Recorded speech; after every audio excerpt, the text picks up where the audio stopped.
So what do we do when this is happening? That's what we're going to talk about today in our Read the Wrinkles series for Tricky Thursday. Let's dive in.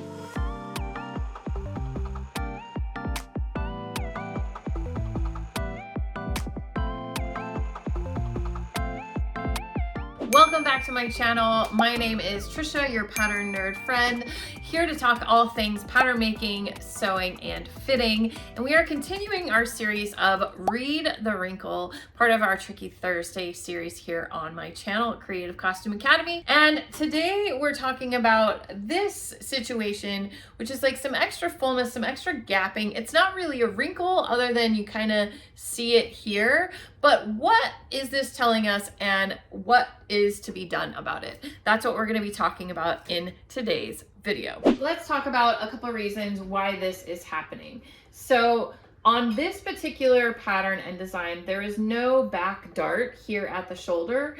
And you can get away without having a back dart, but if you have a more rounded back, you know, our darts in the back basically take it so that we have that room in the back, and then we bring it in tighter to hug in at the waist. So we have this movement and room to move with our shoulder blades. But we also round in our back area, and some of us more than others. So this can happen when you have just too much fabric and you're needing to round a bit more. There's a couple of different ways to fix this and address this.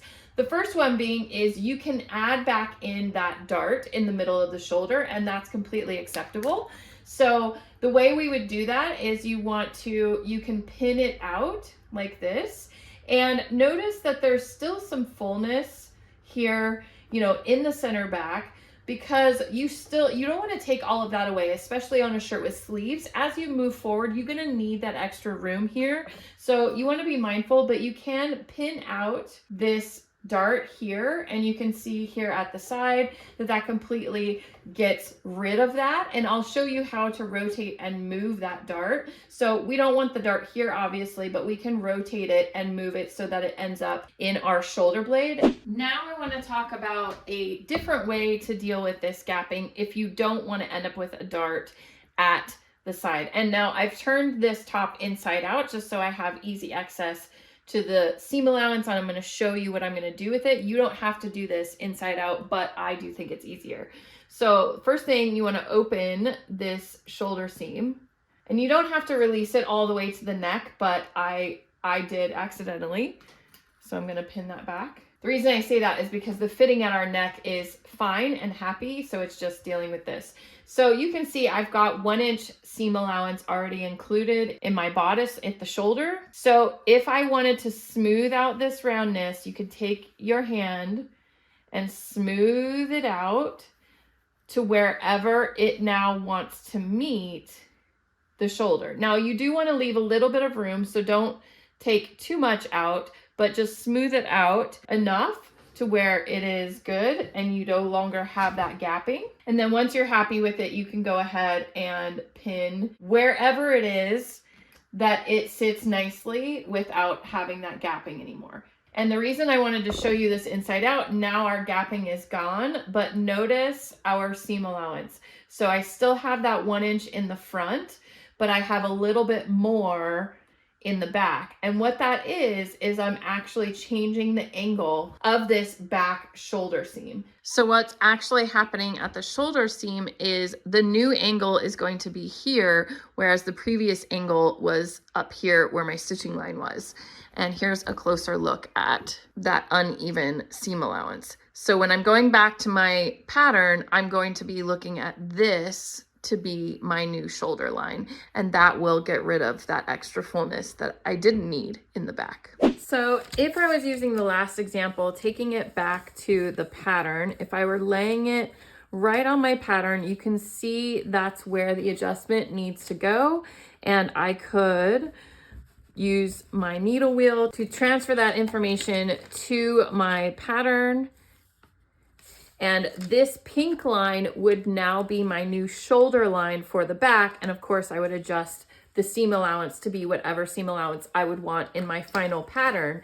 If we go with the other way of pinching out that dart that goes seemingly into nowhere. Let's pretend that came, and I copied that dart onto my pattern. So you could do the same thing. You could measure how much this dart intake was that you pinned out on the fitting, and then take that amount off of the top, which essentially is like moving this dart up into the shoulder so that it does the same thing. Or if you're wanting to keep a dart, you could rotate this dart into the shoulder using our dart manipulation that we know, cutting along one of these dart legs here and cutting along this slash line of where I want that dart to go. And then that creates a pivot right here.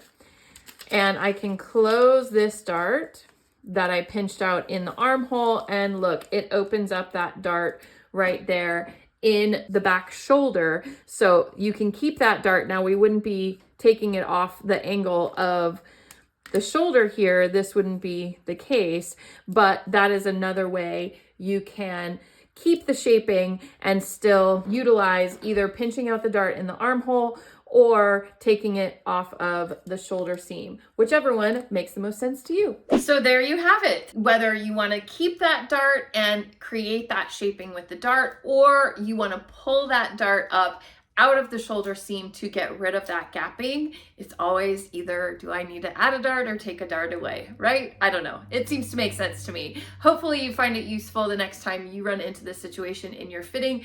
This is a little bit tricky to do on yourself, but what you can do is you can either grab a buddy or you can smooth it out to the best of your ability, kind of get a pin in there, take it off, pin it nice and neatly, and put it back on and see if that's the angle that will work for you. Off and on is always a great tip for when you're fitting yourself. If you're interested in learning more about pattern making, please do check out my free pattern masterclass. The link is located below. It's all about the beginning stages of learning pattern making, which is essentially fitting as well. And if you are loving learning about fitting and pattern making in general, I hope you've heard about our wonderful event called PatternCon.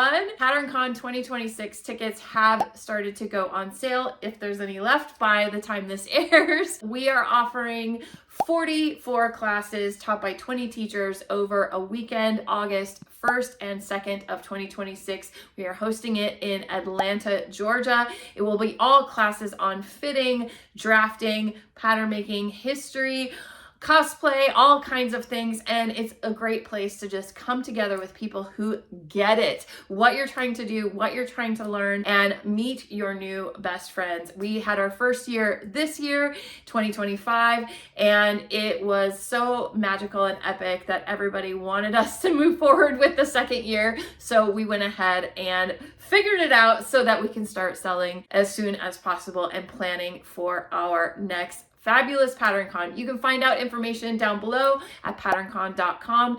Grab your tickets while you still can, because classes will be first come, first serve. So once a class is booked, you won't be able to take that one, but to be honest, they're all really amazing. And besides all that, thank you so much for watching, and we will see you next time.